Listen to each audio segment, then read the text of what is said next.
Kaum-kaum bangsa Arab ditilik dari silsilah keturunan dan cikal bakalnya. Para sejarawan membagi kaum-kaum bangsa Arab menjadi 3 bagian.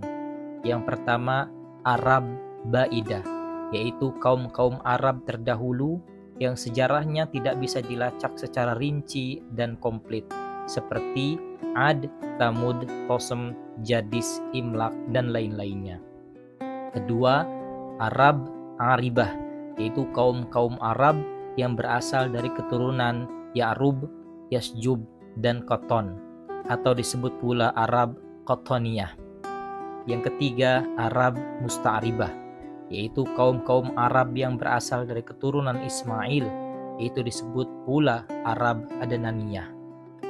Tempat kelahiran Arab Aribah atau kaum Qaton adalah negeri Yaman, lalu berkembang menjadi beberapa kabilah dan suku. Yang dikenal adalah 2 kabilah. Pertama, kabilah Himyar yang terdiri dari beberapa suku terkenal, yaitu Zaid, Al-Jumhur, Qudo'ah, dan Sakasik.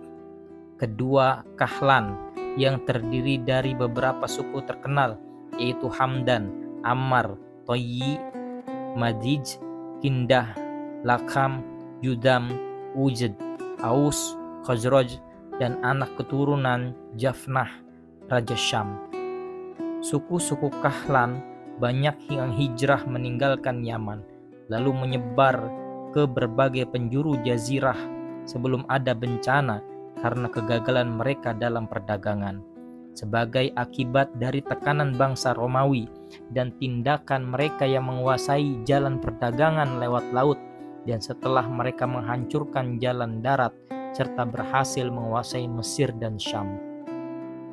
Juga tidak menutup kemungkinan jika hal itu sebagai akibat dari persaingan antara suku-suku Himyar dan Kahlan yang disudahi dengan menetapnya suku-suku Himyar dan kepindahan suku-suku Kahlan. Suku-suku Kahlan yang berhijrah bisa dibagi menjadi 4 golongan. Yang pertama, Uzd. Hijrah mereka langsung dipimpin pemuka dan pemimpin mereka, Imran bin Amru Muzaikiyah.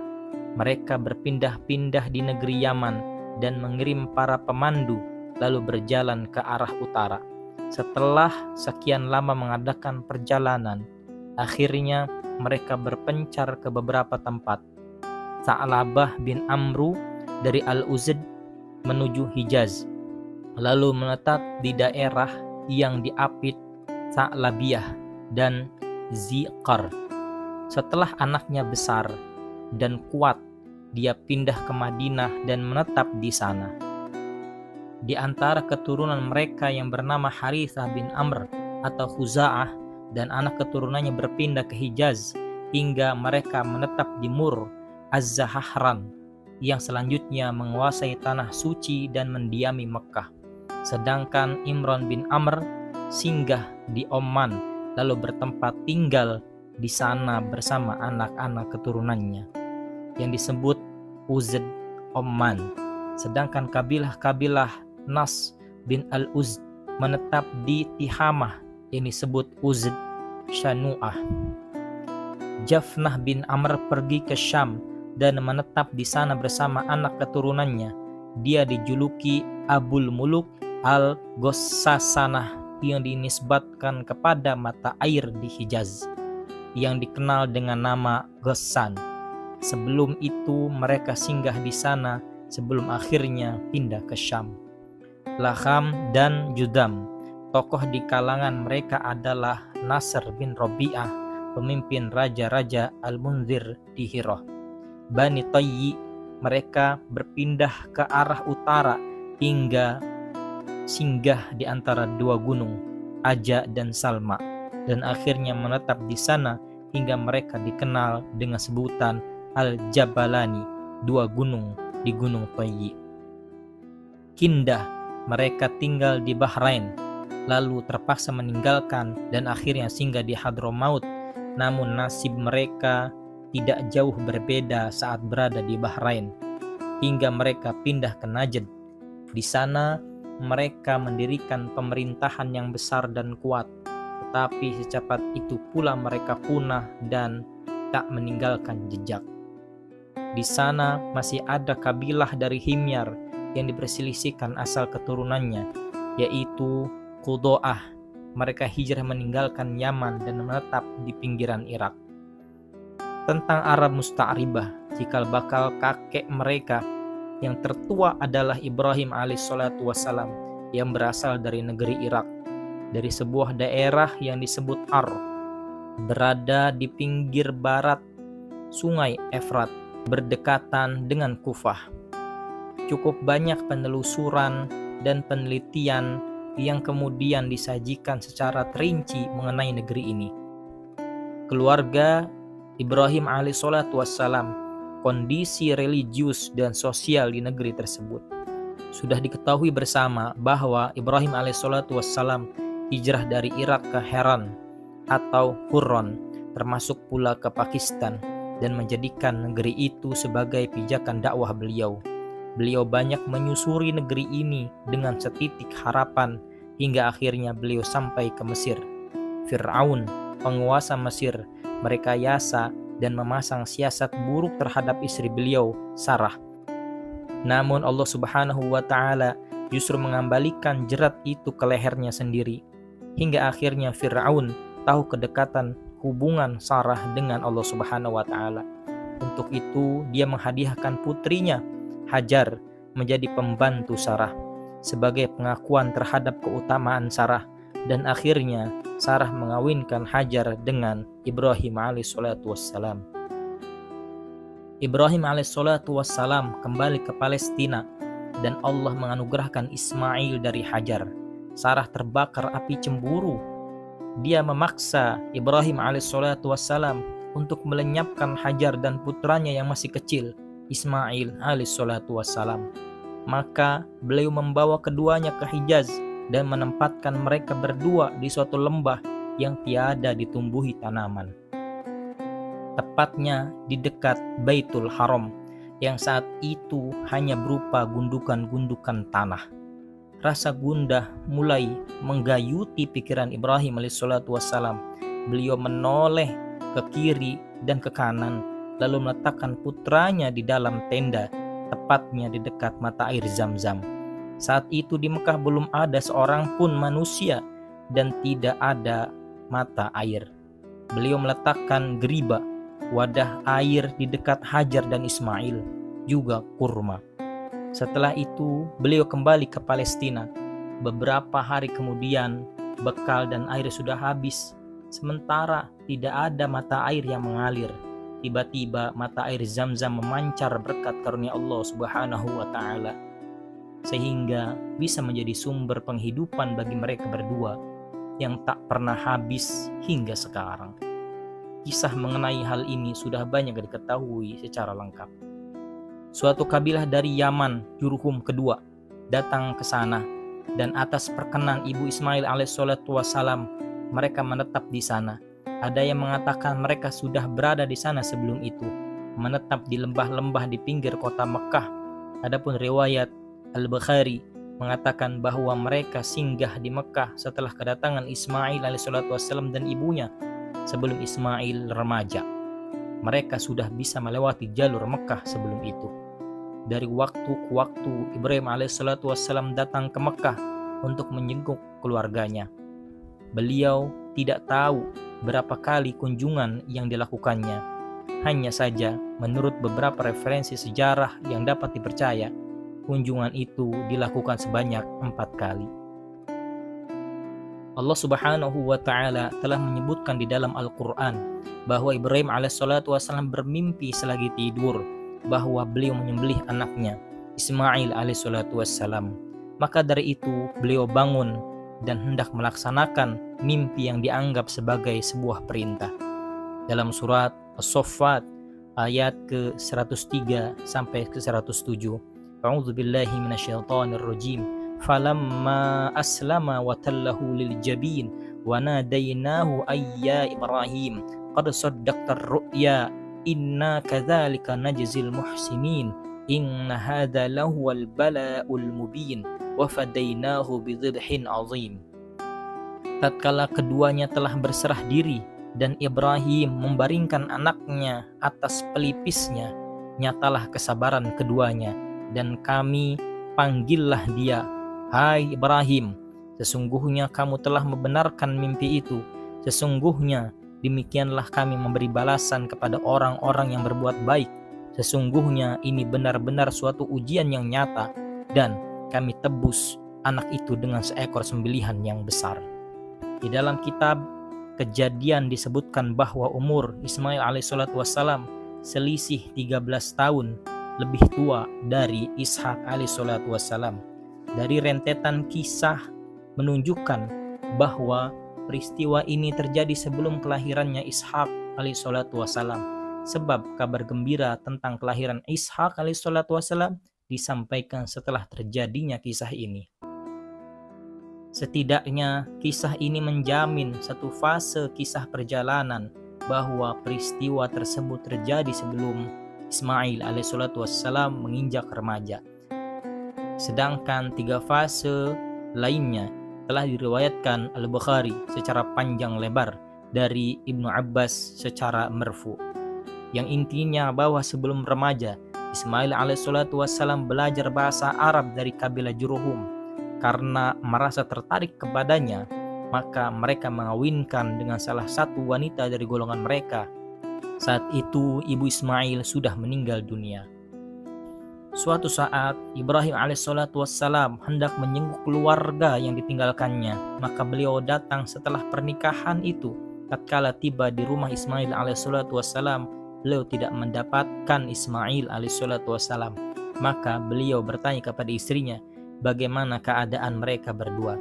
Istri Ismail alaihissalatu wassalam mengeluh kehidupan mereka yang melarat. Maka Ibrahim menitipkan pesan agar istrinya menyampaikan kepada Ismail alaihissalatu wassalam untuk mengubah palang pintu rumahnya.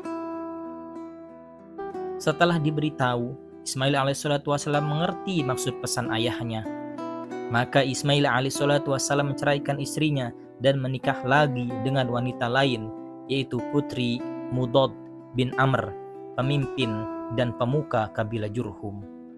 Setelah pernikahan Ismail alaihissalatu wassalam yang kedua ini, Ibrahim datang lagi namun tidak bisa bertemu dengan Ismail. Beliau bertanya kepada istri Ismail alaihissalatu wassalam tentang keadaan mereka berdua. Jawaban istri Ismail alaihissalatu wassalam adalah pujian kepada Allah subhanahu wa ta'ala. Lalu Ibrahim alaihissalatu wassalam kembali lagi ke Palestina telah menitipkan pesan lewat istri Ismail alaihissalatu wassalam agar Ismail alaihissalatu wassalam memperkokoh palang pintu rumahnya.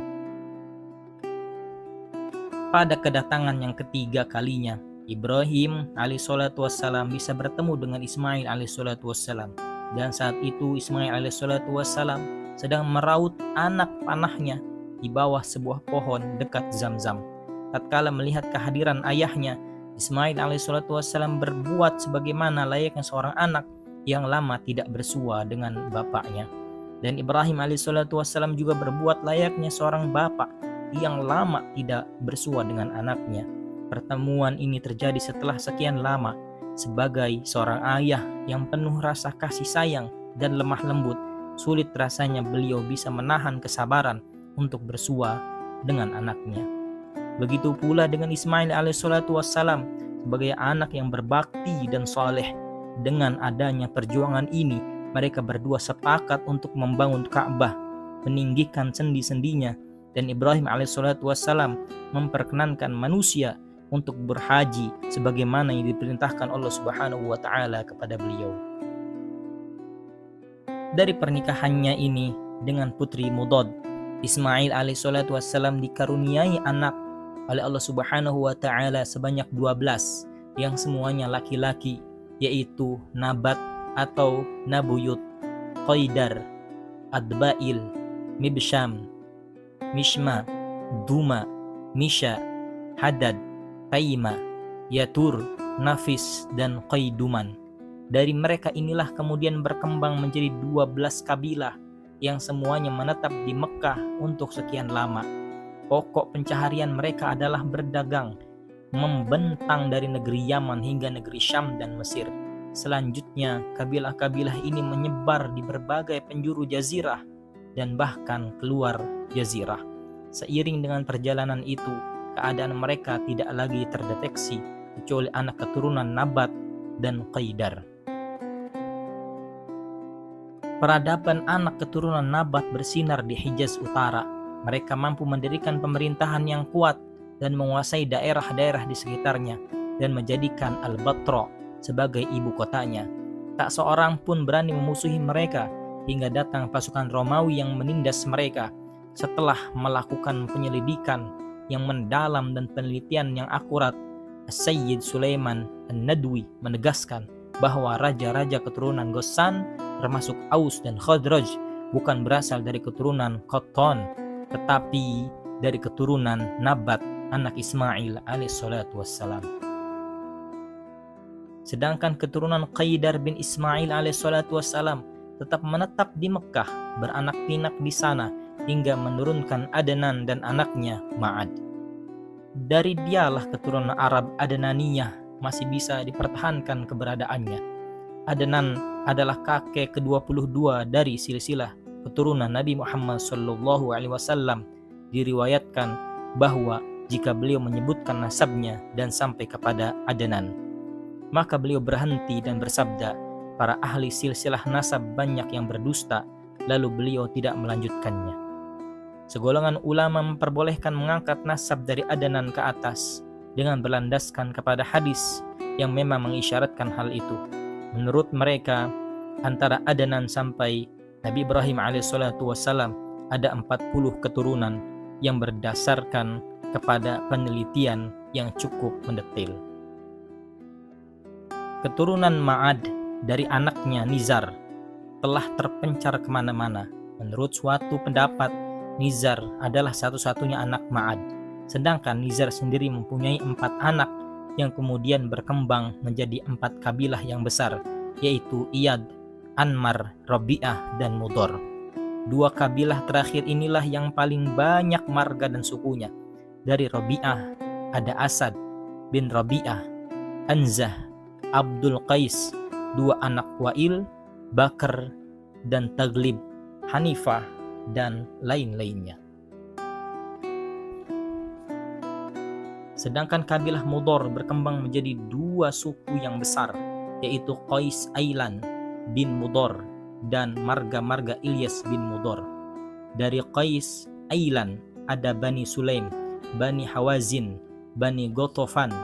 Dari Ilyas bin Mudor ada Tamim bin Murrah, Huzail bin Mudrikah, Bani Asad bin Khuzaimah, dan marga-marga Kinanah bin Khuzaimah. Dari Kinanah ada Quraisy, yaitu anak keturunan Fihr bin Malik bin Nadr bin Kinanah. Quraisy terbagi menjadi beberapa kabilah. Yang terkenal adalah Jumuh Saham, Adi, Makhzum, Taim, Zuhrah, dan suku-suku Quraisy bin Kilab, yaitu Abduddar bin Qusay, Asad bin Abdul Uzza bin Qusay, dan Abdi Manaf bin Qusay. Abdi Manaf mempunyai 4 anak, Abdi Syams, Naufal, Al-Muttalib, dan Hashim. Hashim adalah keluarga yang dipilih Allah Subhanahu wa taala bagi Nabi Muhammad SAW bin Abdullah bin Abdul Muttalib bin Hashim. Rasulullah SAW pernah bersabda, "Inna Allah astafa min walad Ibrahim Ismail, wastafa min walad Ismail Bani Kinanah, wastafa min Bani Kinanah Quraisyan, wastafa min Quraisyin Bani Hashim, wastafani min Bani Hashim." Hadis riwayat Imam Muslim dan Tirmidzi. Sesungguhnya Allah telah memilih Ismail dari anak Ibrahim, memilih Kinanah dari anak Ismail, memilih Quraisy dari Bani Kinanah, memilih Bani Hashim dari Quraisy, dan memilihku dari Bani Hashim. Dari Al-Abbas bin Abdul Muttalib, dia berkata, Rasulullah SAW bersabda, "Inna Allaha khalaqal khalqa faja'alani min khairihim min khairi firaqihim wa khairil fariqaini thumma takhayyara al-qabaila faja'alani min khairi qabilatin thumma takhayyara al-buyuta faja'alani min khairi buyutihim fa ana khairuhum nafsan wa khairuhum baitan. Hadis riwayat Imam Tirmidzi. Sesungguhnya Allah menciptakan makhluk lalu menjadikanku dari sebaik-baik golongan mereka dan sebaik-baik dua golongan, kemudian memilih beberapa kabilah lalu menjadikanku dari sebaik-baik kabilah, kemudian memilih beberapa keluarga lalu menjadikanku dari sebaik-baik keluarga mereka. Maka aku adalah sebaik-baik diri dan sebaik-baik keluarga di antara mereka. Setelah anak-anak Adam menjadi banyak, mereka berpencar di berbagai tempat di penjuru Jazirah Arab, masing-masing mencari tempat yang strategis dan daerah yang subur. Abdul Qais dan anak-anak Bakr bin Wa'il serta anak-anak Tamim pindah ke Bahrain dan menetap di sana. Sedangkan Bani Hanifah bin Sob bin Ali bin Bakr pindah ke Yamamah dan menetap di Hijr, ibu kota Yamamah. Semua keluarga Bakr bin Wa'il menetap di berbagai penjuru Yamamah, membentang hingga ke Bahrain. Taglib menetap di Jazirah Efrat dan sebagian anak keturunannya bergabung dengan Bakr. Bani Tamim menetap di Basrah. Bani Sulaim menetap di dekat Madinah, dari lembah-lembah di pinggiran Madinah hingga ke Khaybar. Di bagian timur Madinah dan penghujung Hurrah, Thaqif menetap di Taif. Hawazim di timur Mekkah, antara Mekkah dan Basrah. Bani Asad menetap di timur Taima dan barat Kufah. Di antara mereka dan Taima ada perkampungan Bukhtur dari Toyi, sedangkan jarak dari tempat mereka ke Kufah bisa ditempuh selama perjalanan 5 hari. Zubian menetap di dekat Taima hingga Hawazin. Di Tihamah ada beberapa suku Kinanah, sedangkan di Mekkah ada suku-suku Quraisy. Mereka berpencar-pencar dan tidak ada sesuatu yang bisa menghimpun mereka hingga muncul Qusay bin Kilab. Dialah yang telah menyatukan mereka dan membentuk satu kesatuan yang bisa mengangkat kedudukan mereka.